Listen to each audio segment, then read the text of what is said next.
Remontons le temps ensemble. Bien avant les pyramides d'Égypte, bien avant les empires de Rome et de Grèce, il y avait l'Afrique. C'est là, sur ce continent immense et magnifique, que l'histoire de l'humanité a commencé. Les premiers hommes et les premières femmes ont marché sur ces terres, ont chassé dans ces forêts, ont dansé sous ces étoiles. Mais l'Afrique n'est pas seulement le berceau de l'humanité. Elle est aussi le berceau de grandes civilisations, de royaumes puissants, de savants et d'artistes. Pourtant, pendant des siècles, le monde a oublié la force et la beauté de l'Afrique. Des hommes venus d'autres continents ont volé ses enfants, ses richesses, et ont tenté d'effacer son histoire. Mais les Africains et leurs descendants, dispersés à travers le monde, n'ont jamais oublié leurs racines. Ils ont rêvé d'une Afrique libre, forte et unie. Ce rêve, ce combat pour l'unité et la liberté de tous les peuples d'origine africaine, s'appelle le panafricanisme. C'est une grande idée, une idée qui dit que tous les Noirs du monde, qu'ils vivent en Afrique, en Amérique, aux Antilles ou ailleurs, sont frères et sœurs.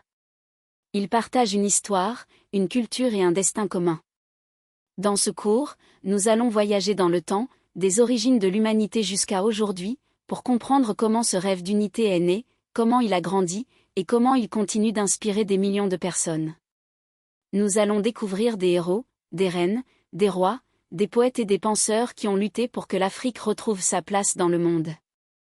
Prépare-toi pour une grande aventure, une aventure qui commence il y a très, très longtemps, c'est les origines de l'humanité et les premières civilisations africaines. Il y a des millions d'années, les premiers humains sont apparus en Afrique de l'Est, dans une région appelée la vallée du Rift. Des archéologues ont découvert des ossements et des outils très anciens, datant de 2,5 millions d'années, dans des pays comme l'Éthiopie, le Kenya et la Tanzanie.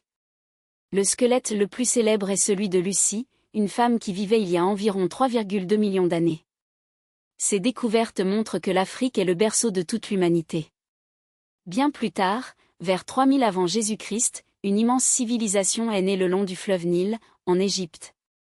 Les Égyptiens ont construit des pyramides, inventé l'écriture, étudié les étoiles, et créé un État puissant qui a duré plus de 3000 ans. Le pharaon le plus connu est Ramsès II, qui a régné pendant 66 ans. Mais l'Afrique ne se résume pas à l'Égypte. Au même moment, dans l'actuel Soudan, le royaume de Kouch prospérait. Ces rois ont même conquis l'Égypte et ont régné en tant que pharaons noirs. Plus à l'ouest, dans la région du Sahel, 3 grands empires se sont succédés, les M. Ikains devaient être fiers de leur race et de leur culture, et qu'ils devaient développer leur propre civilisation, sans copier l'Europe. Un autre pionnier est W.E.B. Du Bois, un historien et sociologue afro-américain. En 1900, il a organisé la première conférence panafricaine à Londres.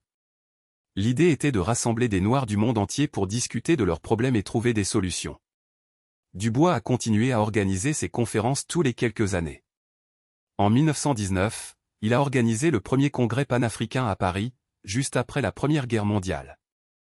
Les délégués ont demandé que les pays africains colonisés par l'Europe obtiennent plus de droits et, à terme, leur indépendance.